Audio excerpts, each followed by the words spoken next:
हाँ जी, तैयार हूँ। जिए संसार, जिए संसार, जिए समृद्ध। एनसीआर स्काई ट्रस्ट द्वारा आयोजित साप्ताहिक सत्संग में आप सबका स्वागत है। एनसीआर स्काई ट्रस्ट द्वारा इस अद्भुत प्रयास के कारण हमें हर हफ्ते महर्षि के विचार हिंदी में सुनने को मिल रहे हैं। आज इस सत्संग में मेरा टॉपिक है यौगिक आहार। योग और आहार का क्या संबंध है, इसके बारे में हम समझने की कोशिश करेंगे। आजकल नए जमाने में कई आहार प्रणाली आई है। सबके सामने बड़ा प्रश्न रहता है, क्या खाए, कैसे खाए, कितना खाए। हम रोज योग करते हैं, रोज कायाकल्प ध्यान भी करते आ रहे हैं, मगर अपने खाने में यानी आहार को ठीक किए बिना हमें योग, कायाकल्प, ध्यान का फल नहीं मिल पाएगा। जब तक आहार ठीक न हो, तब तक अंदर की आत्मा पवित्र नहीं हो सकती। आत्मा पवित्र रखने के लिए हमारा खाना भी पवित्र होना चाहिए। इसका सीधा रिश्ता हमारे शरीर से है। शरीर की बनावट जो है हमारे आहार के कारण ही बनी है। शरीर जो है पंचभूतों का मेल है। इन पंचभूतों का मेल ही हमारे खाने में भी है। मतलब जो खाना हम खाते हैं उसी से शरीर बनता है। हमारा जब जन्म हुआ तो हमारा वजन कितना हुआ होगा? 2 से 3 किलो तक। मगर अब कितना है? तो फिर सोचो, हमारा जो शरीर है कैसे बड़ा हुआ? हमारे रोज के खाने से। जो हमारा आहार है उसी प्रकार का हमारा शरीर भी है। स्वस्थ शुद्ध खाना खाने में मात्रा और तरीका होना जरूरी है। मतलब हाइजीन और लिमिट और मेथड खाने में होनी चाहिए।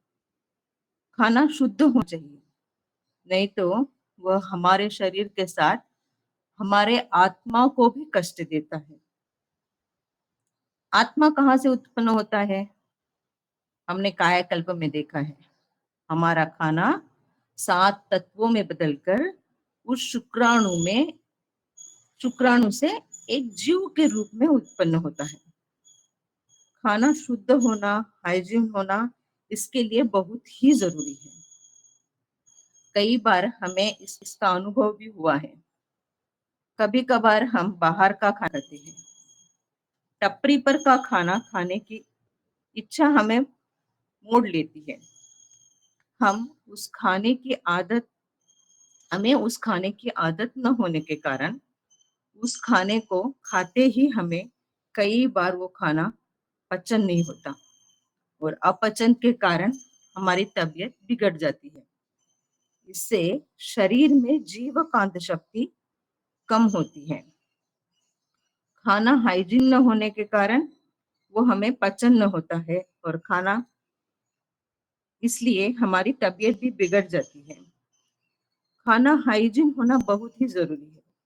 उसी प्रकार लिमिट यानी मात्रा में खाना खाना भी बहुत जरूरी है।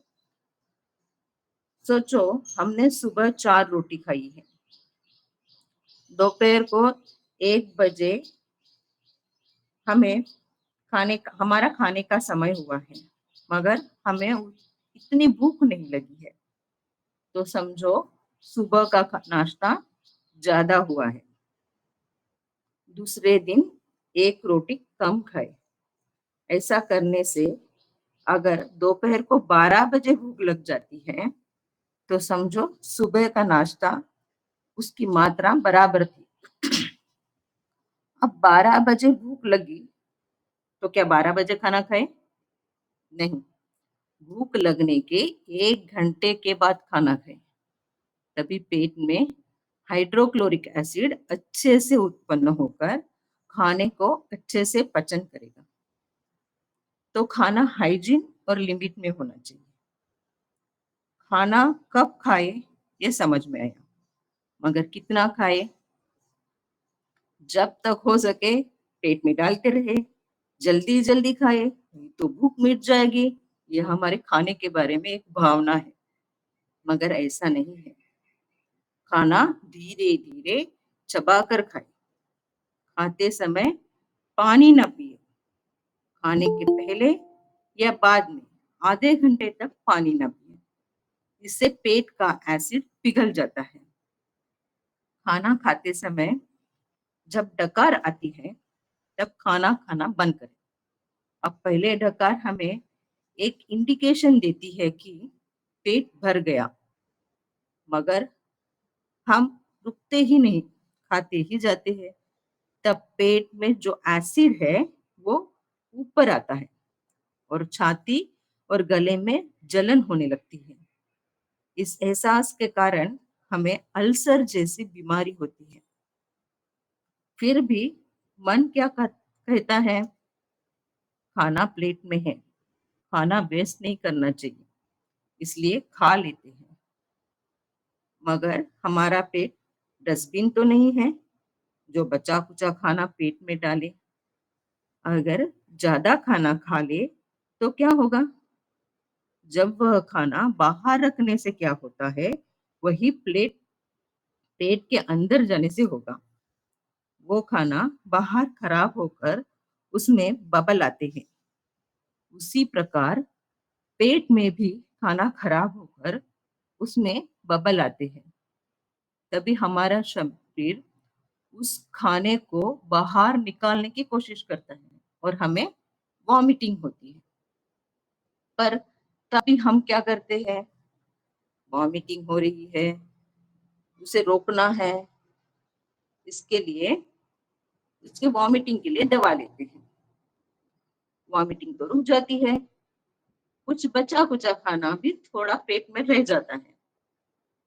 वो खाना हमारा शरीर कष्ट करके पचन करता है।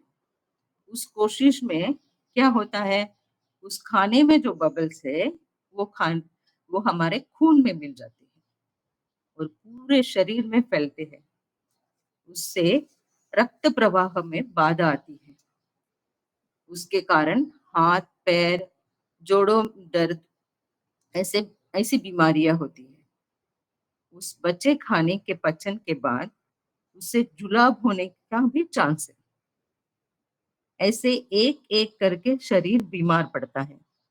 क्यों? क्योंकि वो बचे दो निवाले खाए थे, इसलिए वो दो निवाले हम बाहर डालते तो कुत्ता पशु पक्षी कोई भी खा सकता था। उससे उनका पेट भी भरता और हमारी तबीयत भी ठीक रहती। तो खाने की मात्रा को जानकर उसे हमारा शरीर कितना पचन कर पाए उतना ही खाओ। मगर इसमें एक और बात है, जब हम खाना जल्दी जल्दी खाते हैं तब ये डकार आती ही नहीं है और हमें पता ही नहीं चलता कितना खाई। इसलिए धीरे धीरे चबा कर खाई। खाने का कोई टाइम टेबल ना बनाए। भूख लगने के 1 घंटे बाद खाना खाए। खाना खाते वक्त ज्यादा बात न करें। टीवी सेलफोन बंद रखें। ये थोड़ा कठिन काम है, लेकिन करना तो पड़ेगा। खाने का स्वाद लेकर खाए। हम कितना खा रहे हैं उस पर ध्यान रहे, नहीं तो क्या खाया उसका ध्यान ही नहीं रहेगा। कितनी रोटियां खाई इसका भी ध्यान नहीं रहेगा। घर में पूछेंगे आज खाना कैसा था, हम कहेंगे आज आलू के पराठे बहुत ही बढ़िया थे।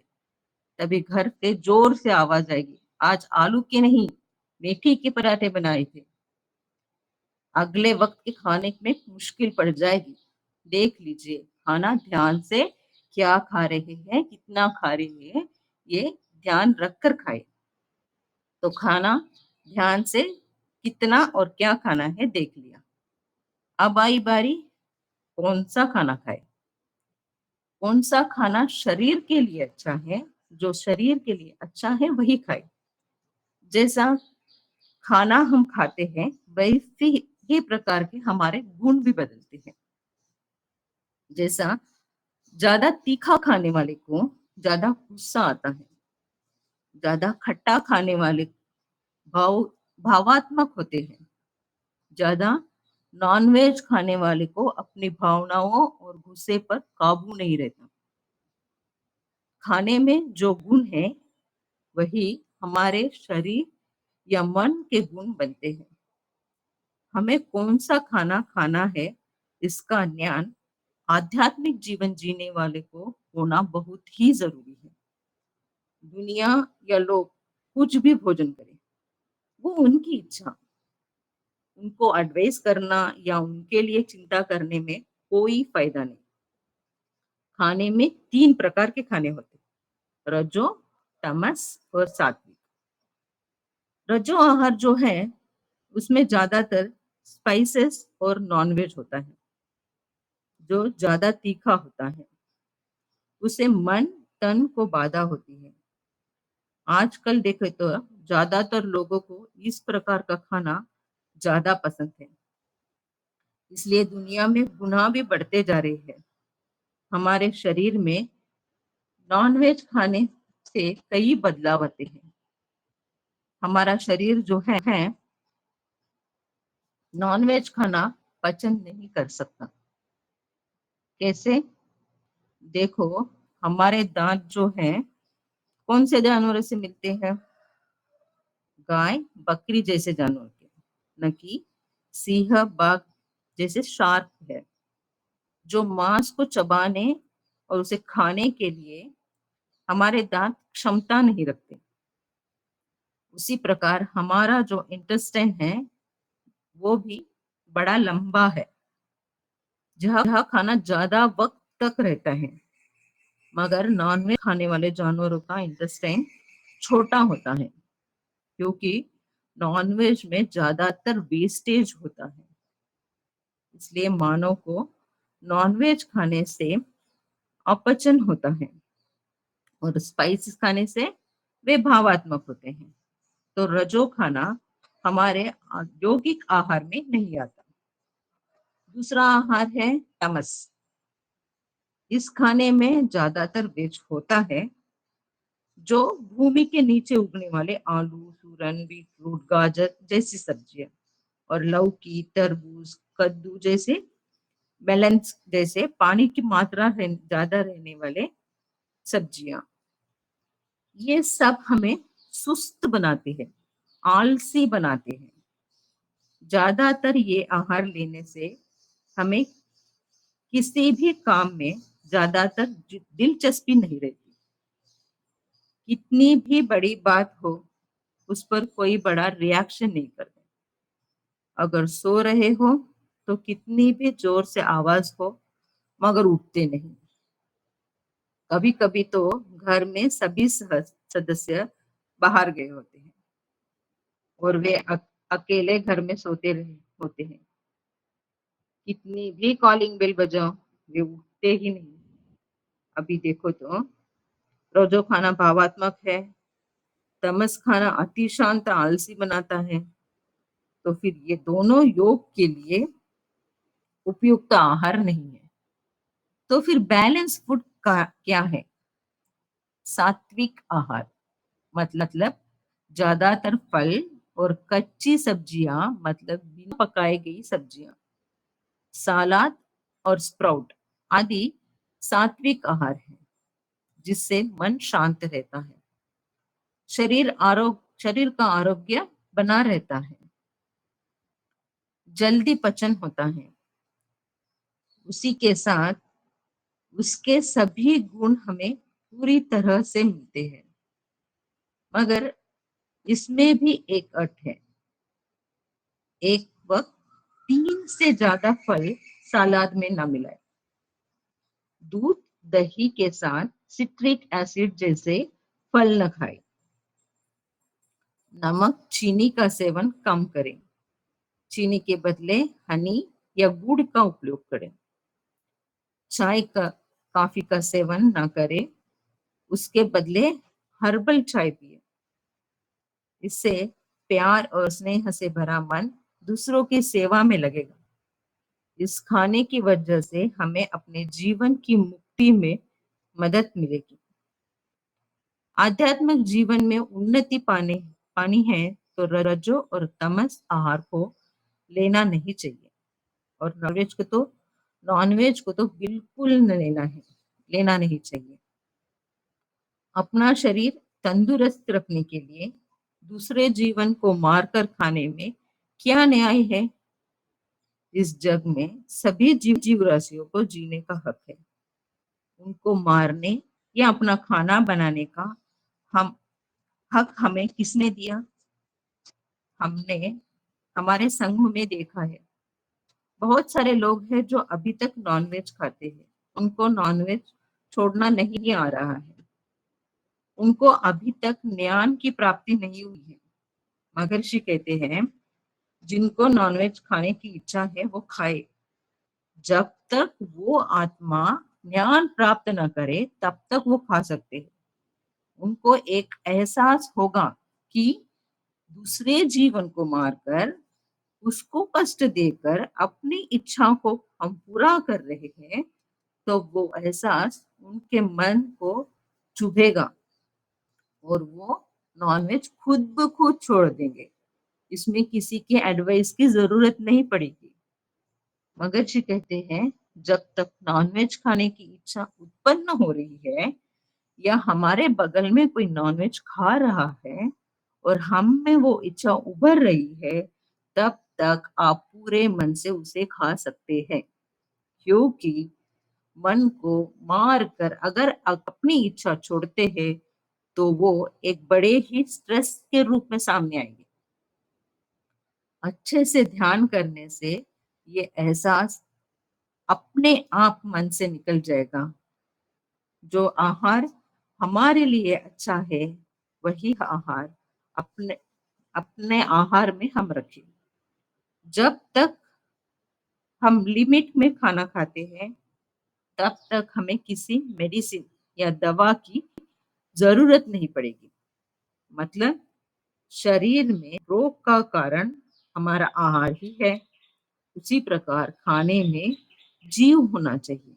मतलब हम देखते हैं ज्यादातर आजकल के खाद्य पदार्थों में कई केमिकल डाले जाते हैं, जिससे उस खाद्य पदार्थों में कीड़े नहीं लगते। और हमारे सोच भी ऐसी है, अगर दाल और चावल में जल्दी कीड़े लगे तो वो दाल चावल खराब है, ऐसा हम मानते हैं। मगर बिना केमिकल के धान्य में ही जीव होता है। उनमें जल्दी उद्भव मतलब एवोल्यूशन होता है और वो धान्य अगले सेंस में बदल जाता है। जैसे हम देखते हैं, दाल हम एक डिब्बे में रखते हैं और भूल जाते हैं। कुछ दिनों के बाद उस डब्बे को खोलते हैं तो उसमें से कीड़े बाहर निकलते हैं। मतलब उस दाल का परिवर्तन हो गया है और वो एक दूसरे सेंस में बदल गई है। मगर वही किसी ब्रांड की दाल है समझो, तो क्या हुआ होगा? दाल दाल ही रह जाती है। क्योंकि उस दाल को खराब न होने के लिए उसमें प्रिजर्वेटिव डाला जाता है, उसका उपयोग किया जाता है, जो वो मेडिसिन हमारे पेट में जाता है और हमें बाधा देता है। इसलिए ज्यादातर पैक्ड फूड और जंक फूड का उपयोग न करें। हमें खाने के बारे में कई अवेयरनेस है, मगर उसे फॉलो करने में हर बार दिक्कत आती है। कितना भी प्रयास करो, खाने पर की आस कम होती ही नहीं। इसके लिए महर्षि ने हमें ध्यान और आत्मविश्लेषण से इस तरह की इच्छाओं को खत्म करने के लिए प्रयास करने के लिए कहा है। जिस चीज पर ज्यादा आस है उस चीज को जब इच्छा हो तब खाए। क्योंकि बार बार खाने से हमारा मन में ये स्टोर हो जाएगा कि यह चीज मैं कभी भी खा सकता हूँ। इसमें कोई बड़ी बात नहीं है। ऐसा करते-करते उस चीज़ पर की इच्छा धीरे-धीरे कम होती है। कभी-कभी तो उस चीज़ सामने रखते हैं, वो खाना हमारे सामने रहता है, फिर भी हम वो नहीं खाते, तो खाने का मन ही नहीं करता। मेरे जीवन में भी एक ऐसी घटना घड़ी है। बचपन से मुझे आइसक्रीम खाने का जैसे क्रेज़ था, क्योंकि पहले के ज़माने में आज के जैसे आइसक्रीम आसानी से नहीं मिलती थी। आजकल के जैसे आइसक्रीम पार्लर नहीं थे। ये इच्छा मेरे मन में इतनी बैठ गई थी कि आइसक्रीम को देखते ही 2-3 आइसक्रीम खा जाती थी। शादी के बाद मेरे हस्बैंड को इसके बारे में पता चला। उन्होंने क्या किया, घर में कभी भी आइसक्रीम हो, इसके लिए 1 किलो, 2 किलो के आइसक्रीम के डिब्बे लाके फ्रिज में लगा दिए और कहा कि जितना मन करे उतना खाओ। मैं रोज 2-3 बार आइसक्रीम खाती रहती थी। कुछ दिन में आइसक्रीम खाने की याद भी नहीं आने लगी। फ्रिज में वो आइसक्रीम के डिब्बे ऐसे ही रहने लगे। धीरे-धीरे मेरा मन सैटिस्फैक्शन हो गया। इसी प्रकार हमारी इच्छाओं को मिटाने के लिए हमें कुछ बड़ा करना नहीं चाहिए। आदतों को बदलना कोई कठिन काम नहीं है। जब हमें समझ में आता है कौन-सा खाना हमारे शरीर के लिए अच्छा है, कुछ भी हो जाए, हम अपने डाइट से नहीं हटते। तो फिर तो अभी कुछ मुख्य विषयों को याद रखना है। खाना खाने से पहले हमें क्या करना है? महर्षि ने हमें सिखाया है, खाना खाने से पहले कायाकल्प करना ज़रूरी है। भूख ना लगने पर मत खाओ। अच्छे से भूख लगने पर ही खाओ। खाना अच्छे से चबाकर, मुँह बंद कर खाना चाहिए। अच्छा स अच्छे से चबाकर खाने से आयु बढ़ती है। खाने से पहले और बाद में आधे घंटे तक पानी न पिएँ। खाते समय पानी न पिएँ। नहाने के 45 मिनट्स बाद खाना खाएँ या खाना खाने के 3 से 4 घंटे के बाद नहाएँ। बात करते, टीवी देखते, सेल फ़ोन देखते या बुक पढ़ते समय खाना मत खाएँ। पहला डकार आते ही खाना बंद करें। हो सके तो घर का खाना ही खाएँ। जो हमारे ऊपर ज़्यादा प्यार और हमारे ऊपर ज़्यादा केयर करते हैं, उनका बनाया खाना खाएँ। सात्विक खाना ही शरीर के लिए और आत्मा की उन्नति के लिए ठीक है। खाने की मात्रा और तरीका, लिमिट और मेथड ध्यान में रखें। खाना हाइजीन और किसी भी प्रकार का प्रिजर्व किया न हो। ये हुआ खाने के बारे में। हम भारतवासियों को आहार में ज़्यादा बदलाव लाने की कोई ज़रूरत नहीं पड़ती, क्योंकि हमारे पूर्वजों ने आहार प्रणाली बड़े अच्छे से बनाई है। महीने में कौन से दिन खाना खाएँ, कौन से दिन उपवास रखें। जैसे अमावस, पौर्णमी का दिन उपवास रखना, हफ्ते में 1 दिन उपवास रखना, ग्रहण के दिन खाना न खाना। ये प्रणाली का उपयोग करने से शरीर तंदुरुस्त रहेगा। उसी प्रकार हमारे यहाँ सभी फल और सब्जियाँ उगती हैं। उस सीज़न में जो फल और सब्जियाँ उगती है, उनका सेवन करें। बस इतना ही समझ लेना है, क्या आहार कौन-सा आहार मेरे शरीर को स्वस्थ और शुद्ध रखेगा। मगर अभी थोड़ा-सा वेस्टर्न का प्रभाव हमारे ऊपर पड़ने के कारण हम जब खाते हैं तो उसमें स्पाइसेस और बाहर के खाने का प्रभाव ज़्यादा रहता है। इसलिए उसमें हमें जागरूक रहकर हमारे खाने को बदलने की ज़रूरत है। इतना सब खाने के बारे में हमने देख लिया। इतनी सारी बातें हमें समझ में भी आई होगी। जीवन मुक्ति पानी है तो हमें हमारे यौगिक खाने को, यौगिक आहार को फॉलो करना ही है। इसलिए ज्यादातर खाने के ऊपर आत्मविश्लेषण करें। इससे हमारे जीवन जीने का जो तात्पर्य है वह साकार होगा। मैंने खाने के बारे में जो बताया है, मैं मान रही हूँ आपको समझ में आया होगा। हमारा पूरा जीवन हम खाने के लिए ही बिताते हैं। जो भी काम करते हैं वो एक वक्त के खाने के लिए। तो उस खाने के ऊपर आत्मविश्लेषण जरूर करें। मेरे मुझे आज इस सत्संग में इस अवसर को देने के लिए एनसीआर का ट्रस्टी में आभारी हूँ। आप सभी को मेरा प्रणाम। जिए संसार, जिए संसार, जिए समृद्ध। धन्यवाद।